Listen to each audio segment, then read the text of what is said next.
Enzo Recto, kalaban ang katiwalian at kasinungalingan, kakampi sa katotohanan at kabutihan.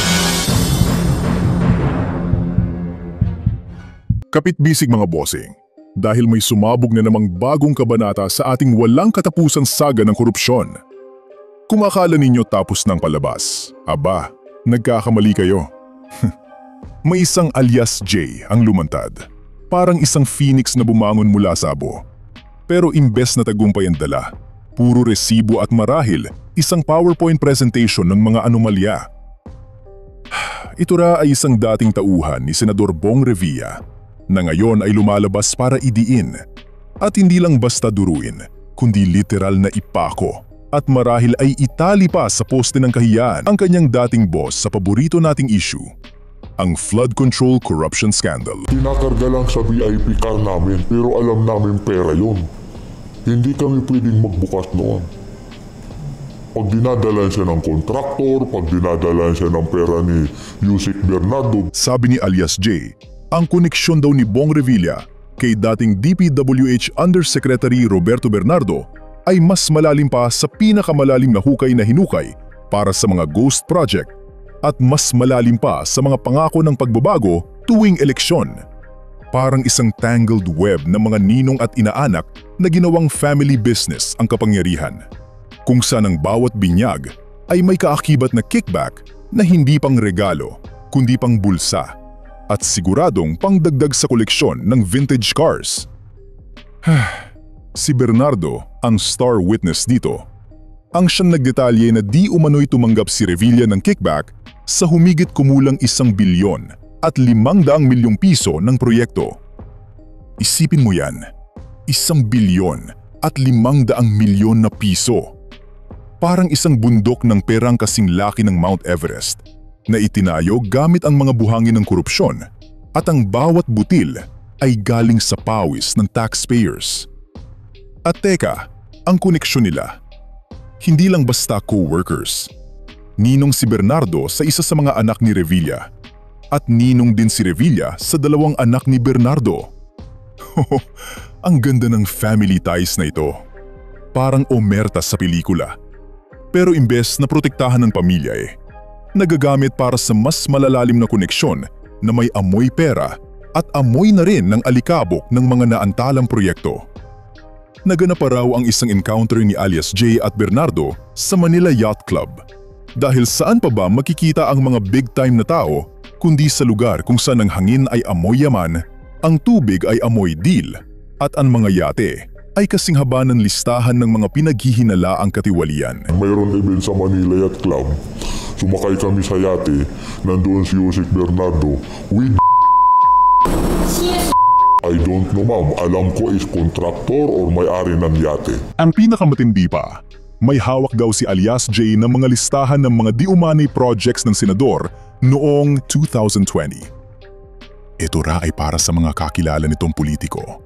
O sa madaling salita, parang isang secret menu ng mga pabor, kung saan ang order ay flood control, at ang bayad ay kickback, at ang side dish ay mga projects na hindi natuloy.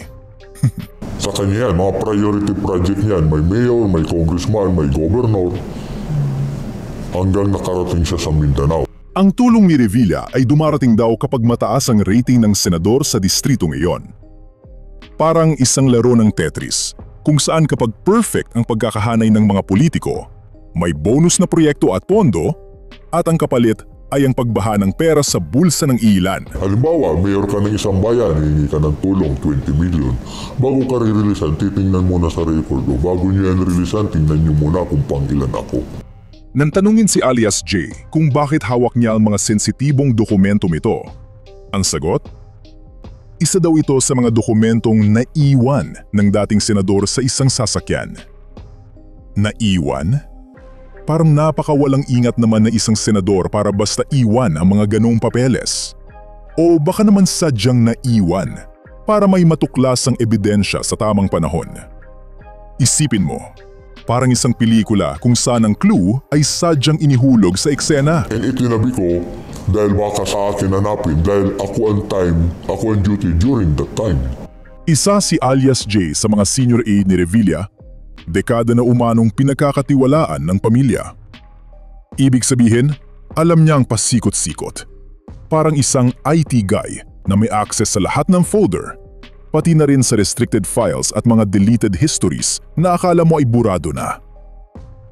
Ang mga dokumentong ito ay naisumit na raw niya sa Office of the Ombudsman para masilip. O mas tama sigurong sabihing, masilip ng buong buo at walang palya. At sana ay hindi malagay sa pending review folder na hindi na kailanman bubuksan. Umalis si alias J sa poder ng mga Revilla noong nakaraang taon. Ang kanyang desisyon na lumantad ay para raw patunayan na totoo ang mga alegasyon laban kay Revilla.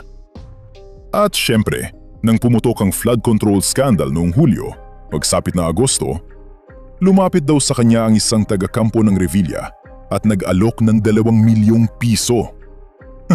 Parang isang exit package na may dagdag na bonus para lang manahimik ang bibig na puno ng ebidensya. O baka naman hush money na kasing laki ng halaga ng mga proyektong hindi natuloy.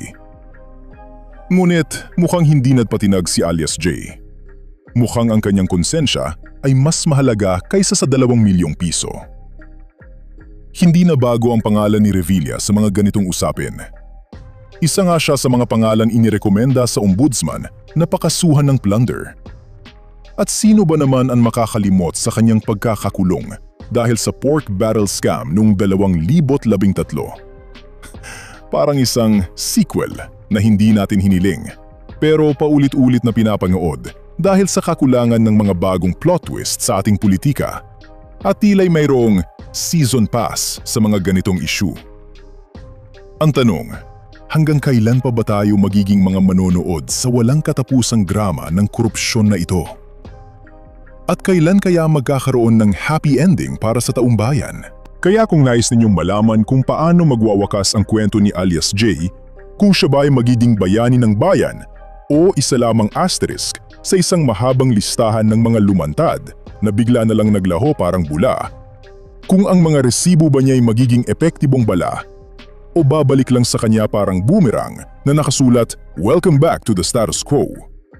O kung ang mga pinaghihinalaang sangkot ay magpapanggap na nagulantang, magpapaliwanag na may misunderstanding o sadyang mawawalan ng boses pagdating sa korte. Aba, abangan ang susunod na kabanata. Dahil sa mundo ng politika, ang tanging constant ay ang kawalan ng pagiging constant at ang tanging tiyak ay ang kawalan ng katiyakan. Isang pelikula na sa halip na may the end ay laging nagtatapos sa to be continued. Sana may budget pa kami para sa next season.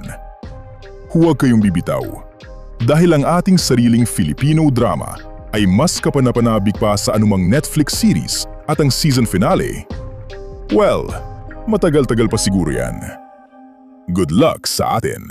Bunyog, bunyog, halikan na kasama ka.